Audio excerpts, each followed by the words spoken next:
Ndonse dje u tha se finalizimi i korridorit 8 dhe 10D do të vonohet dhe se i njëjti nuk do të përfundojë në kohë. Për rëndësinë e korridorit 8 dhe ndikimin që ky projekt ka në zhvillimin ekonomik në rajon, u diskutua edhe sot në forumin rajonal të bizneseve për të kufive të mbajtur në Shkup, ku morën pjesë përfaqësues politik, po edhe të bizneseve nga Maqedonia dhe Shqipëria.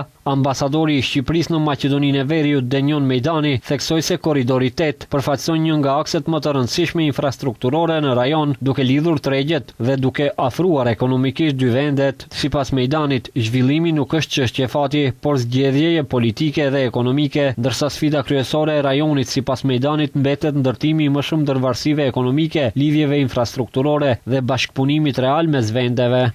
Korridori 8 është një projekt strategjik, është linja që lidh Adriatikun me detin e Zi, është rruga që bashkon tregjet, shkurton distancat, rrit sigurinë dhe i vendos vendet tona në zemër të një arkitekture të re ekonomike evropiane. Në politik shpesh flitet për misi, në ekonomi misia promovohet me projekte, dhe korridori 8 është një nga ato projekte që mund ta kthejnë fëqinjsinë në partneritet dhe partneritetin në fuqi zhvillimi. Dhe pikërisht kjo është sfida e rajonit tonë sot, të ndërtojmë më shumë ndërvarësi ekonomike, më shumë lidhje infrastrukturore dhe më shumë bashkëpunim real mes vendeve tona. Për rëndësinë e korridoreve, foli edhe zëvendës kryeministri Aleksandar Nikolovski, njëherët edhe ministri i transportit, i cili siguroi bizneset se ndërtimi i korridorit 8 asnjëherë nuk është vënë në pyetje dhe se projekti do të realizohet pavarësisht sfidave që mund të paraqiten gjatë procesit. Nikolovski pranoi se për forcimin e bashkëpunimit ekonomik mes dy vendeve nevojitet ndërlidhje më e mirë infrastrukturore dhe investime konkrete në rrugë dhe korridore moderne.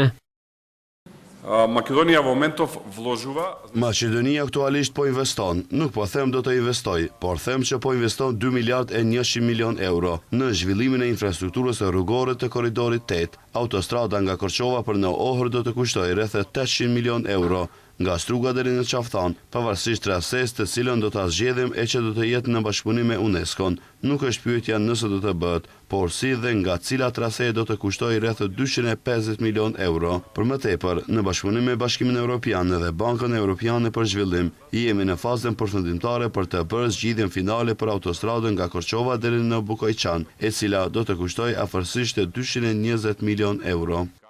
Ndërkaq kryetari i Odës Ekonomike të Maqedonisë së Veriut, Branko Azeski, kritikoi mungesën e bashkëpunimit më të madh ekonomik. Në fokus të forumit ishin investimet, infrastruktura dhe turizmi, ndërsa organizator ishin Oda Ekonomike e Maqedonisë së Veriut dhe Ambasada e Shqipërisë.